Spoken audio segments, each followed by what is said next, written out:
dari penggunaan antibiotik nanti dikonsumsi oleh hewan itu ayam sapi, kemudian itu nanti kita konsumsi dagingnya, daging ayam, daging sapi.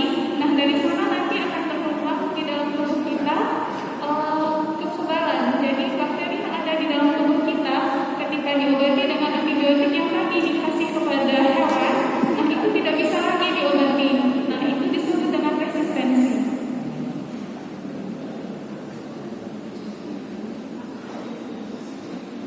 Berikut ini beberapa cara untuk mengatasi cemaran antibiotik pada produk makanan hewani seperti daging sapi, daging ayam.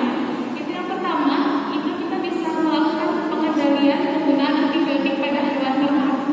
Jadi kalau hewan kita sakit, sapi atau ayam itu sakit, tidak langsung harus kita kasih antibiotik, tapi dapat kita lakukan pengobatan secara alami. Terus yang kedua itu kita bisa mengupayakan menggunakan antibiotik hanya jika diperlukan, yaitu untuk pengobatan yang tepat dan menghindari penggunaan rutin kepada promotor pertumbuhan. Yang ketiga itu pemantauan cemaran antibiotik.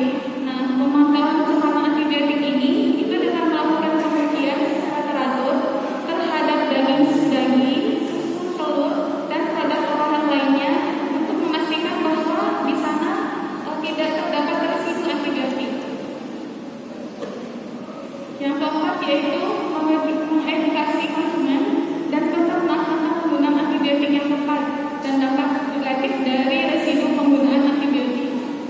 Nah, yang kelima yaitu kita bisa mengedukasi konsumen ataupun peternak untuk menggunakan obat antibiotik yang benar-benar tujuannya itu adalah untuk hewan. Jadi jangan sampai antibiotik yang sebenarnya itu adalah untuk manusia kemudian diberikan kepada hewan.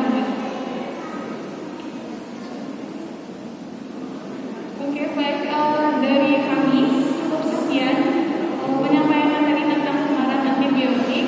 Kemudian ini kami memaparkan ada surat Allah yaitu ya ayyuhan nas kulu mimma fil ardi halalan thayyiban. Artinya wahai manusia, makanlah sebagian makanan di bumi yang halal bagi kalian.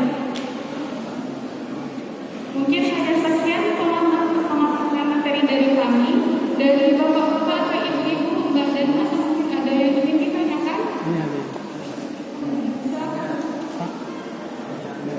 Langsung aja ya. Kalau antibiotik itu biasanya kalau disuruh habis kenapa ya?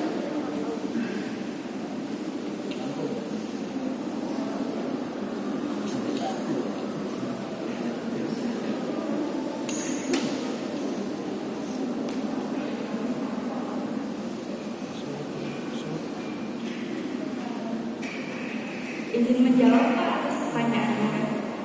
Kenapa antibiotik itu sendiri harus diminum sampai habis ya Pak? Jadi tadi balik lagi ke rasionalan penggunaan antibiotika. Kenapa kita dikasih antibiotik? Tandanya kita ada infeksi bakteri di tubuh kita. Makanya kita diberi antibiotik. Sedangkan pada saat tahap awal pengobatan, antibiotik itu hanya melemahkan si bakterinya dulu Pak. Jadi kalau tidak diminum sampai habis, maka nanti si bakteri ini pintar. Jadi nanti dia bakalan membentuk sistem kekebalan terhadap antibiotik tersebut. Makanya terjadi resisten. Itulah pentingnya kita minum antibiotik secara rasional dan tepat dan harus sampai habis untuk memastikan bahwa bakteri yang menginfeksi kita itu benar-benar mati oleh antibiotik dan dia itu udah nggak membentuk kekebalan lagi terhadap antibiotik. Jadi antibiotik yang kita konsumsi ketika kita terjadi infeksi lagi oleh bakteri yang sama, jadi dia masih bisa dibunuh dengan antibiotik yang sama. Kalau misalkan terjadi resistensi, nanti antibiotik yang digunakan itu akan naik dan naik lagi. Dan kalau misalkan untuk antibiotik yang spektrumnya paling tinggi udah tidak mampu, nanti justru hasil tubuh kita karena kita bakalan terinfeksi dan